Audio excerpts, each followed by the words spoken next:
وهدو توصو بلشدو أي توسيدو وهدو حماضو بلشدو أي حمانيس ودوكتين دادك مدحضة يهوغانك لمد ما دادك عادقة هدا يقو توصان مجتمع واتوسية هدا يقو حماضان مجتمع وحمانية marka dadkaasi noocaasa wanaaga oo loo sheego xumida laga reebo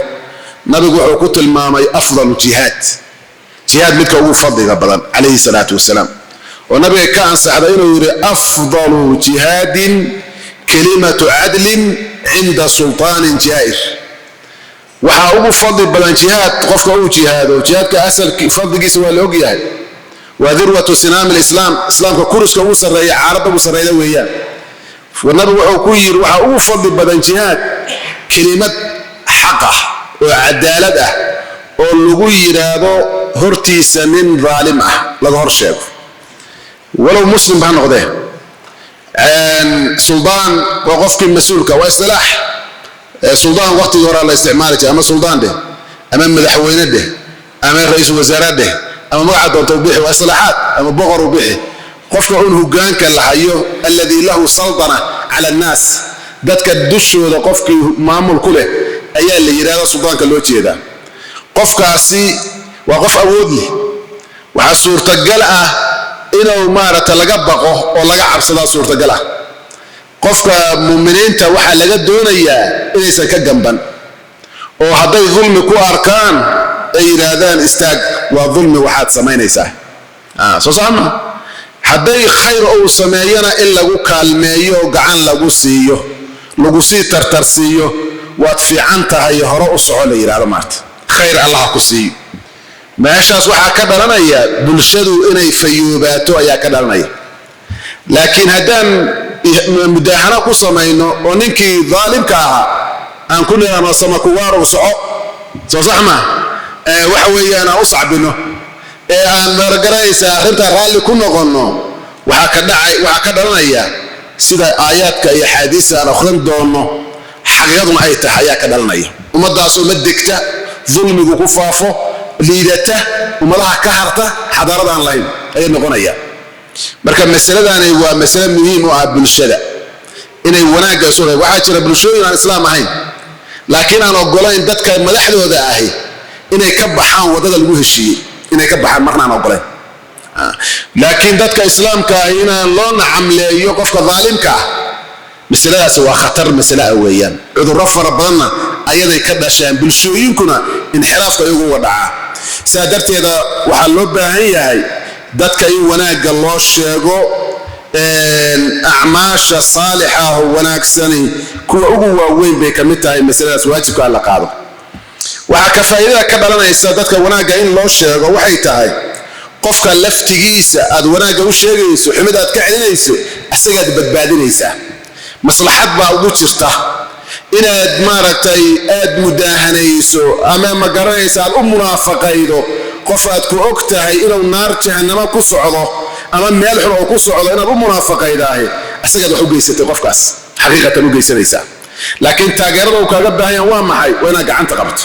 unsur akhaaka ظالما او مظلوما markuu nabigu yiri warka u gargaar haduu gardaran yahay hadii la gardaran yahay saxaabada weydiiyeen haddaan garanay hadii la gardaran yahay hadii maaratay haduu gardaran yahay habkee u gargaarnaa markaasuu tamna'uhu an adh-dhulmi fa inna dhalika nasruhu walaalka khayr ma la doonaysa inaa u gargaarto ma doonaysa inaa isgarab joogto ma doonaysa dhulmiga ka qabo laana dhulmigu khatar buu ku yaasaga مستقبل كيسو خطر كوياه آخره خطر كوياه واحتر كيس ينعفقيس ولالك أوباهن حرصنا الله ما كانوا علم يرادو إيوه لقبت بادية مركا قفك الله النصيحين أيو وحوراك الله الشيء أيو حميد لقى الريب أيو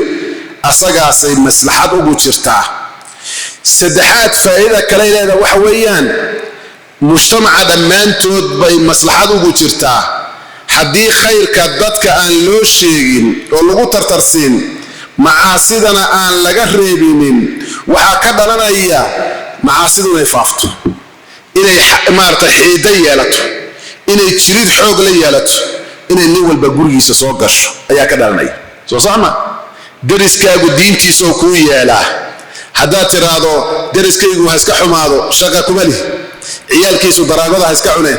soo sax ma beerta ha iska xumaadeen waxay doonaan ha sameeyeen aniga waa ii fiican yahay gurigayga ma waxaad u malaynaysaa gurigayga si fiicnaan doono soo ma garanaysaa ciyaalkay la ciyaarayaan ciyaalku ayay ku dayan doonaan marka dambena waxa weeyaan dad kaa badan iyo bee kaa badan waa ku harqiyaan gurigaaga munkarku soo gelaya waxaa loogu talagalay marka munkarka adigu laftigaaga saad u nabad gasho bulshada u nabad gasho waa inay iska celiyaan munkarka inay celiyaan weliba munkarku intuu yar yahay xumidu ay bilowga tahay ayaa la doonayaa in laga hortago mar hadday xidaysato waxay noqonaysaa wax caan noqdo caan baxay oo waxba laga qaban karay badana soomaalida markuu qaadku ku soo bilaabanayay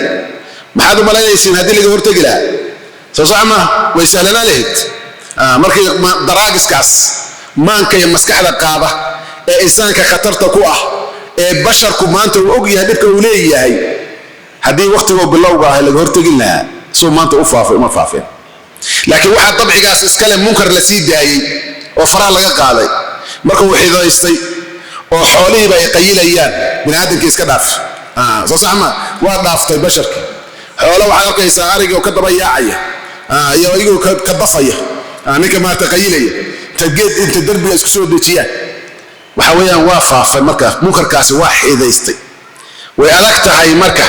habkii ummadda looga badbaadin lahaa markii horena qaar baaba lagu yiri waa quutul awliyaa waa quudkii awliyada lagu yiraahdeen maarta wasaas u soo geliya aayad dadku soo geliyaan munkarka noocaas waxaa la yaab leh in marka qaarkood dadku ay leeyihiin wadanka darooga soo gashay daroogadii qayb ka midana derbiyada lala fadhiyaa cashuura laga qaadaa waxa weeyaan waaba la ogol yahay waaba la baneeyay maarta qaarna waa loo dagaalamaya lagu leeyahay maxay kala doon yihiin maxaa loo cunsureyna labada daroogo loo kala cunsureyna midna maartay loo soo dhaweynaa midna maartay lala dagaalamaya leeyahay qofkii lagu qabto loo ciqaabayo